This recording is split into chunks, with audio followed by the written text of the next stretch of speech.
গাজা উপত্যকায় মানবিক সংকট তীব্র। কয়েক মাসের সংঘাত, টানা অবরোধ আর অব্যাহত সামরিক অভিযানে গাজায় এখন দেখা দিয়েছে চরম খাদ্য সংকট। জাতিসংঘের বিভিন্ন সংস্থা জানিয়েছে, গাজায় প্রায় ২২ লাখ মানুষ আজ জীবনের মৌলিক চাহিদা নিয়েও অনিশ্চয়তায় দিন কাটাচ্ছে। এ অবস্থায় দুর্ভিক্ষের আশঙ্কা একেবারে উড়িয়ে দেওয়া যাচ্ছে না। জাতিসংঘের আইপিসি অনুযায়ী গাজার বহু অংশ ইতিমধ্যেই পৌঁছে গেছে দুর্ভিক্ষের সর্বোচ্চ সতর্কতায়। শিশুদের অপুষ্টি, বিশুদ্ধ পানির অভাব আর চিকিৎসার ঘাটতি পরিস্থিতিকে আরও ভয়াবহ করে তুলছে। সম্প্রতি ইসরায়েল ঘোষণা দিয়েছে তারা গাজায় সীমিত পরিমাণে খাদ্য ও ত্রাণ সামগ্রী প্রবেশের অনুমতি দেবে। তবে মানবাধিকার সংস্থাগুলোর অভিযোগ, এই সীমিত প্রবেশ বাস্তবে খুবই অপ্রতুল্য। ত্রাণ প্রবেশের সবচেয়ে বড় প্রশ্ন হয়ে দাঁড়িয়েছে এই সাহায্য পৌঁছাচ্ছে কিনা আসলেই সবচেয়ে বিপদাপন্ন মানুষের হাতে। এরই মধ্যে ইসরায়েলি সেনাবাহিনী গাজার উত্তরে ও দক্ষিণে শুরু করেছে নতুন করে ব্যাপক স্থল অভিযান। গাজার শহর ও রাফা উত্তর অঞ্চলে চলছে ট্যাঙ্ক হামলা, বিমান হামলা ও স্থলবাহিনীর সংঘর্ষ।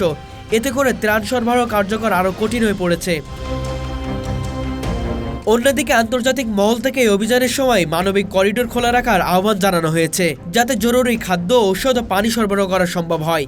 গাজায় বর্তমানে অধিকাংশ হাসপাতাল অচল, চিকিৎসা সামগ্রী এবং জ্বালানির অভাবে স্বাস্থ্যসেবা কার্যত বন্ধ হয়ে গেছে। বিদ্যুৎ ও পানি সরবরাহ প্রায় সম্পূর্ণভাবে বন্ধ।